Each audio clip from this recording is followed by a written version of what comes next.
Subscribe now and press the bell icon. Never miss an update. स्वागत करता हूं सबका इस YouTube चैनल पर। साथियों, जैसा कि सभी विषयों की नई टेस्ट सीरीज चालू कर रखी है, तो उसी संदर्भ को आगे बढ़ाते हुए हम शिक्षण विधियों का पेपर नंबर 2 हल करने वाले हैं। देखा होगा आपने कि फर्स्ट पेपर भी आपका बहुत ही शानदार इसमें रहा था और सेकंड पेपर जो ये है ये भी बहुत ही शानदार रहने वाला है। इसके पहले साइकोलॉजी का एक वीडियो अपलोड किया है सुबह 6 बजे के लगभग ही, तो उस वीडियो को अगर आपने नहीं देखा है तो एक बार अवश्य देखें। तो दोनों लेवल के लिए शुरू करते हैं बहुत ही शानदार प्रश्नों के इस टेस्ट को। इसके बाद में साइकोलॉजी के टेस्ट को ज़रूर देखिएगा, सुबह 8 बजे आ रहा है। तो पहला क्वेश्चन देखेंगे साथियों, प्रश्न संख्या 1। देखिएगा प्रश्न संख्या 1 को क्या पूछा जा रहा है आपसे। निदानात्मक कार्य सर्वप्रथम किस रूप में किया जाता है? व्यक्तिगत रूप में, सामूहिक रूप में, दोनों एक साथ और उपचारात्मक रूप में। तो प्रश्न संख्या 1 में सही आंसर का आपको चयन करना है, कौन सा विकल्प आपका सही रहेगा। तो देखो, निदानात्मक कार्य होता क्या है सभी को पता होना चाहिए कि जो छात्र है उनकी कमजोरियों को जानना, छात्र की कमजोरियों को जानना ही निदान कहलाता है। तो हम सबसे पहले सामूहिक या व्यक्तिगत या दोनों को एक साथ क्या करेंगे साथियों? तो विकल्प नंबर आपका दूसरा सही है। हम सामूहिक रूप में निदानात्मक कार्य की शुरुआत करते हैं। सामूहिक मतलब पहले सभी छात्रों की कमजोरियों को ज्ञात करेंगे और फिर व्यक्तिगत रूप में तो बाद में आता है, इसलिए विकल्प नंबर आपका 2 सही है प्रश्न 1 में। नेक्स्ट आगे बढ़ेंगे प्रश्न संख्या 2 की ओर। तो चलिए अब देखते हैं प्रश्न संख्या 2 को। आपके सेकंड क्वेश्चन है, लेकिन सभी को सूचित कर दूं कि सुबह 8 बजे कल संडे के दिन सुबह 8 बजे मेगा टेस्ट आ रहा है पूरे 150 प्रश्नों का। तो ज़रूर देखें साथियों 150 प्रश्न के उस मेगा टेस्ट को, क्योंकि बहुत ही ज़्यादा मेहनत से शानदार मॉडल पेपर आपके लिए बनाया गया है इसी YouTube चैनल पर, ठीक है। तो दूसरा क्वेश्चन, प्रेरणा या ज्ञान का सजीव स्रोत क्या है? लेखक, विद्यार्थी, शिक्षक और पाठ्य पुस्तक। तो बताइए प्रश्न संख्या 2 में आपका कौन सा विकल्प सही रहेगा? प्रेरणा या ज्ञान का सजीव स्रोत किसे माना जाता है? तो मित्रों प्रश्न संख्या 2 में आपका जो राइट आंसर है, प्रेरणा या ज्ञान का सजीव स्रोत होता है लेखक भी नहीं, विद्यार्थी भी नहीं, बल्कि शिक्षक। थर्ड विकल्प आपका सही है, क्योंकि हम विद्यालय में अधिकतर ज्ञान शिक्षक के मार्गदर्शन से ग्रहण करते हैं। प्रेरणाओं को भी शिक्षक को देखकर ही ग्रहण करते हैं, इसलिए साथियों तीसरा विकल्प आपका सही है प्रश्न संख्या 2 में। आगे बढ़ते हैं प्रश्न संख्या 3 की ओर। तो चलिए तीसरा क्वेश्चन देखेंगे आपके प्रश्न संख्या 3। निम्नलिखित में से व्याख्यान विधि का पद नहीं है? तैयारी, प्रयोग, प्रस्तुतिकरण और मूल्यांकन। तो इनमें से व्याख्यान विधि का कौन सा पद नहीं है? प्रश्न संख्या 3 में राइट आंसर आपको बताना है। तो देखो, व्याख्यान विधि में तैयारी भी की जाती है, प्रस्तुतिकरण भी किया जाता है और मूल्यांकन भी किया जाता है, लेकिन साथियों प्रयोग व्याख्यान विधि के अंतर्गत नहीं आता है, क्योंकि प्रयोग तो या तो प्रायोगिक विधि का उदाहरण है, या फिर प्रदर्शन विधि का उदाहरण है, या फिर आगमन विधि का उदाहरण है। इसलिए आपका सेकंड विकल्प प्रश्न संख्या 3 में सही है। अब हम देखते हैं प्रश्न संख्या 4 को। तो चलिए चौथे क्वेश्चन की ओर बढ़ते हैं। प्रश्न संख्या 4 है, ब्लूप्रिंट का दूसरा नाम क्या है? आरेख पत्र, आधार पत्र, जांच पत्र और स्तर माप। तो बताइए चौथे क्वेश्चन में राइट आंसर कौन सा रहेगा? ब्लूप्रिंट का दूसरा नाम इनमें से कौन सा है? मतलब ब्लूप्रिंट को इनमें से और किस नाम से जाना जाता है? तो साथियों ब्लूप्रिंट को जांच पत्र भी नहीं कहते हैं, स्तर माप भी नहीं कहते हैं और आरेख पत्र भी नहीं कहते हैं, बल्कि इसको आधार पत्र के नाम से जाना जाता है। याद रखिएगा अच्छी तरह से, ब्लूप्रिंट का दूसरा नाम ही आधार पत्र है। विकल्प नंबर आपका 2 सही है चौथे क्वेश्चन में। नेक्स्ट आते हैं हम प्रश्न संख्या 5वें की ओर। तो चलिए 5वां क्वेश्चन। तो प्रश्न संख्या 5 है, उपचारात्मक कार्यक्रम की तैयारी कितने चरणों में संपन्न होती है? 3 चरणों में, 4 चरणों में, 5 चरणों में और 2 चरणों में। तो बताइए, जो उपचारात्मक कार्यक्रम होता है, उपचारात्मक कार्यक्रम का मतलब क्या हुआ? जिस कार्यक्रम में छात्रों की कमजोरियों को दूर करने का कार्य किया जाता है, वो होता है उपचारात्मक कार्यक्रम। तो यहाँ पर इसको उपचारात्मक कार्यक्रम को करने के जो चरण होते हैं उनकी संख्या होती है साथियों 4। वेरी इंपॉर्टेंट है सभी के लिए, कहीं पर भी ये प्रश्न आपसे पूछा जा सकता है। 4 चरण होते हैं साथियों। सेकंड विकल्प आपके 6ठे क्वेश्चन में सही है। नेक्स्ट हम प्रश्न संख्या 7 की ओर बढ़ते हैं। तो चलिए प्रश्न संख्या 7 को देखेंगे। आपके प्रश्न नंबर 7 ये देखिएगा, उपचारात्मक शिक्षण का आधार निम्नलिखित में से कौन सा है? यहाँ पर एक बार आप सुन लीजिए। पहला स्व परीक्षण, दूसरा पाठ्य पुस्तक परीक्षण, तीसरा निदानात्मक परीक्षण और चौथा व्याख्यान परीक्षण।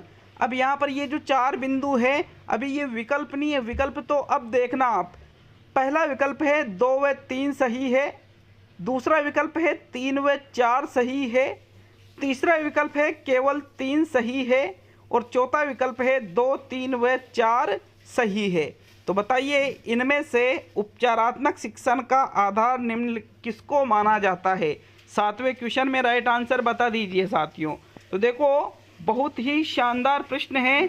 उपचारात्मक जो शिक्षण कराया जाता है उसका आधार सिर्फ और सिर्फ निदानात्मक परीक्षण होता है। कौन होता है? निदान के बाद ही उपचार करते हैं। पाठ्य पुस्तक परीक्षण, व्याख्यान परीक्षण या स्व परीक्षण, इन तीनों चीज़ों को आधार नहीं माना जाता है साथियों उपचारात्मक शिक्षण का। इसलिए विकल्प नंबर आपका जो 3 है, इसमें जो दे रखा है केवल 3 सही है, वही आपका सही आंसर है प्रश्न संख्या 7 में। तो चलिए अब देखेंगे हम प्रश्न संख्या 8 को, आपके 8वां प्रश्न। तो चलिए 8वें क्वेश्चन की ओर बढ़ते हैं। ये देखिएगा, शैक्षिक तकनीकी में किस रूप में मशीनों का प्रयोग किया जाता है? हार्डवेयर उपागम, सॉफ्टवेयर उपागम, प्रणाली उपागम और इनमें से सभी। तो देखो शैक्षिक तकनीकी के अंतर्गत एक होता है हार्डवेयर उपागम और एक होता है सॉफ्टवेयर उपागम। तो साथियों जो मशीनें होती है, मशीनों में जैसे कंप्यूटर हुआ, कंप्यूटर ठीक है, फिर कंप्यूटर के अलावा जैसे माउस हुआ, माउस के अलावा जैसे CPU हुआ, कंप्यूटर का मतलब यहाँ LED से लिया जाएगा, या फिर प्रोजेक्टर हुआ या अन्य कोई मशीन। तो साथियों उन मशीनों को हार्डवेयर उपागम कहते हैं, जबकि मशीनों के अंदर जो चीज़ें होती है उनको कहा जाता है सॉफ्टवेयर उपागम। जैसे MS वर्ड है, MS वर्ड क्या है? एक सॉफ्टवेयर उपागम है। मतलब जो एप्लीकेशन वगैरह जो चीज़ें होती है ना, ये सॉफ्टवेयर उपागम के अंतर्गत आते हैं। लेकिन यहाँ मशीनों के बारे में पूछी जा रही है, इसलिए इसको हार्डवेयर उपागम में शामिल किया जाएगा। तो 8वें क्वेश्चन में आपके प्रथम विकल्प सही है। अब हम देखेंगे प्रश्न संख्या 9 को। तो चलिए 9वां क्वेश्चन, ग्रह व त्रुटि पृष्ठ किस विधि से संबंधित है? रेखीय अभिकर्मित अनुदेशन विधि से, शाखीय अभिकर्मित अनुदेशन विधि से, पर्यवेक्षक अध्ययन विधि से और अवरोही अभिकर्मित अनुदेशन विधि से। तो देखो अभिकर्मित अनुदेशन विधि का जो जनक है वो है B.F. स्किनर। अब यहाँ पर अभिकर्मित अनुदेशन के आपके शिक्षण में 3 तरीके चलते हैं। इसे तो 5 प्रकार होते हैं, लेकिन इस शिक्षण में तो 3 ही प्रकार चलते हैं। एक तो रेखीय अभिकर्मित अनुदेशन, शाखीय अभिकर्मित अनुदेशन और अवरोही अभिकर्मित अनुदेशन। तो साथियों देखो जो ग्रह व त्रुटि पृष्ठ है ये आपके शाखीय अभिकर्मित अनुदेशन विधि से संबंधित है, जिसके जनक है नॉर्मन एंड क्राउडर। विकल्प नंबर आपका 2 सही है प्रश्न संख्या 9 में। नेक्स्ट हम प्रश्न संख्या 10 की ओर बढ़ते हैं। तो चलिए 10वें क्वेश्चन को देखेंगे। आपके प्रश्न संख्या 10 है, क्या पूछा जा रहा है आपसे? तो साथियों 10वां क्वेश्चन है, शिक्षण बिंदुओं के निर्धारण का आधार है, उद्देश्य है, उपागम है, कथन है या फिर मूल्यांकन है। तो 10वें प्रश्न में सही आंसर आपको बताना है। जो शिक्षण बिंदुओं का निर्धारण किया जाता है इसका आधार किसको कहते हैं? तो साथियों 10वें क्वेश्चन में जो आपका राइट आंसर है वो रहेगा आपका विकल्प नंबर 1। उद्देश्यों को शिक्षण बिंदुओं के निर्धारण का आधार माना जाता है। विकल्प नंबर आपका 1 सही है प्रश्न संख्या 10 में। नेक्स्ट अब हम प्रश्न संख्या 11 की ओर बढ़ते हैं। तो चलिए 11वां क्वेश्चन। तो नेक्स्ट प्रश्न संख्या 11 को देखते हैं। आपके 11वां क्वेश्चन है, ये देखिएगा। अंतः क्रिया विश्लेषण प्रतिमान के प्रवर्तक है जेरोम एस ब्रूनर, रिचर्ड सचमैन, नेड ए फ्लैंडर्स और गुड्समैन। ये इतना इम्पोर्टेंट क्वेश्चन है साथियों, क्योंकि इस क्वेश्चन को आप ढूंढोगे तो भी कई जगह इसका गलत आंसर मैंने देखा है। देखो, जो अंतः क्रिया विश्लेषण प्रतिमान दिया गया है ये प्रतिमान नेड ए फ्लैंडर्स के द्वारा दिया गया है, जबकि कई जगह आंसर इसका रिचर्ड सचमैन बता रखा है, जो कि गलत है, क्योंकि रिचर्ड सचमैन ने अंतः क्रिया विश्लेषण प्रतिमान नहीं दिया है। रिचर्ड सचमैन ने तो प्रच्छा या पूछताछ परीक्षण दिया है साथियों। थर्ड विकल्प आपका सही है। देखो, जो अंतः क्रिया विश्लेषण प्रतिमान है इसमें नेड ए फ्लैंडर्स ने 10 अवधारणाओं को स्पष्ट किया है। कितनी अवधारणाओं को? 10 अवधारणाओं को। विकल्प नंबर आपका 3 सही है प्रश्न संख्या 11 में। नेक्स्ट हम देखते हैं प्रश्न नंबर 12 को। तो चलिए 12वें क्वेश्चन की ओर बढ़ते हैं। आपके प्रश्न संख्या 12। मनोक्रियात्मक पक्ष का संबंध नहीं होता है मानसिक क्रियाओं से, मांसपेशी क्रियाओं से, ज्ञानात्मक क्रियाओं से और बौद्धिक क्रियाओं से। तो बताइए मनोक्रियात्मक जो पक्ष है इसका संबंध किससे नहीं होता है? साथियों, मनोक्रियात्मक में बौद्धिक क्रिया आ जाती है, जिन क्रियाओं को हम बुद्धि के माध्यम से करते हैं। ज्ञानात्मक संबंधी क्रिया मतलब मानसिक और ज्ञानात्मक दोनों मानसिक, ज्ञानात्मक, बौद्धिक, ये तीनों एक दूसरे से संबंधित है। लेकिन जो मांसपेशी क्रिया होती है ये मनोक्रियात्मक में नहीं आती है, बल्कि ये शारीरिक पक्ष के अंतर्गत आती है। इसलिए आपका जो दूसरा विकल्प है 12वें क्वेश्चन में ये मनोक्रियात्मक पक्ष से संबंधित नहीं होता है साथियों। तो सेकंड विकल्प आपके प्रश्न संख्या 12 में सही है। अब हम देखेंगे प्रश्न संख्या 13 को। तो चलिए 13वां प्रश्न क्या पूछ रहा है? 13वां प्रश्न ये देखिएगा। चिंतनात्मक पठन के लिए शिक्षण का कौन सा सोपान उपयुक्त है? आदर्श वाचन, अनुकरण वाचन, मौन वाचन और सस्वर वाचन। तो देखो, जो हम चिंतनात्मक पठन करते हैं इसके लिए सबसे उपयुक्त सोपान माना जाता है मौन वाचन को, क्योंकि आदर्श वाचन कौन करता है? अध्यापक के द्वारा आदर्श वाचन किया जाता है। अब छात्र उसको सुन रहे हैं तो ज्ञान को ग्रहण कर रहे हैं, न कि चिंतनात्मक पठन कर रहे हैं। अनुकरण वाचन में जैसा छात्र अध्यापक ने बताया है वैसा ही छात्र वाचन करते हैं। सस्वर में स्वर सहित वाचन में उतना चिंतन नहीं हो पाता है। चिंतनात्मक पठन के लिए मौन वाचन सबसे उपयुक्त माना जाता है साथियों। तो थर्ड विकल्प 13वें क्वेश्चन में सही है।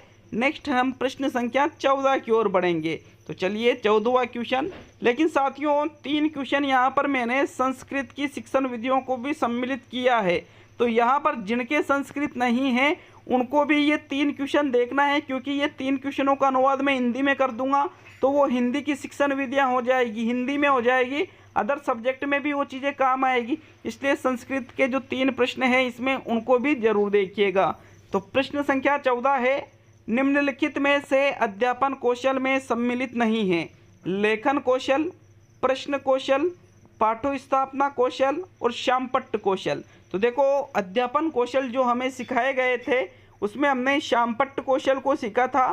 पाठोस्थापना कौशल जिसको प्रस्तावना कौशल भी कहा जाता है इसको भी हमने सीखा था साथियों।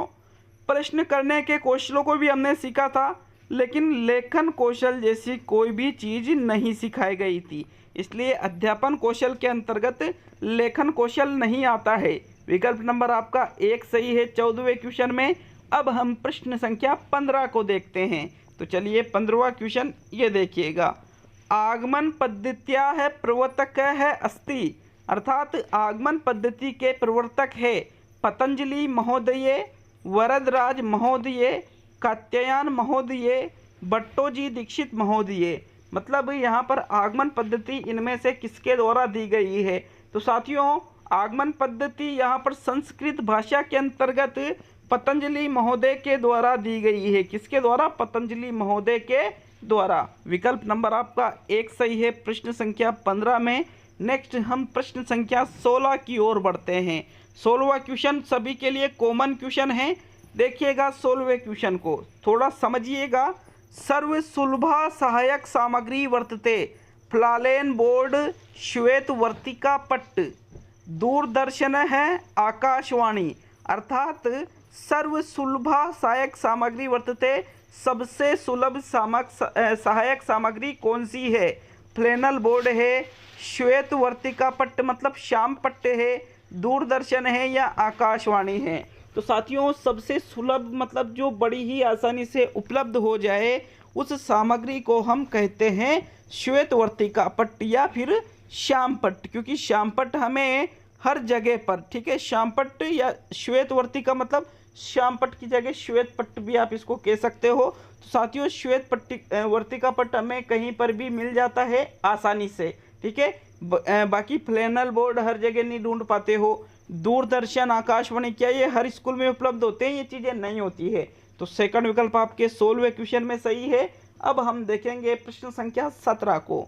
तो चलिए 17वां क्वेश्चन जो कि संस्कृत का आखिरी क्वेश्चन है, लेकिन ये कॉमन क्वेश्चन है सभी के लिए।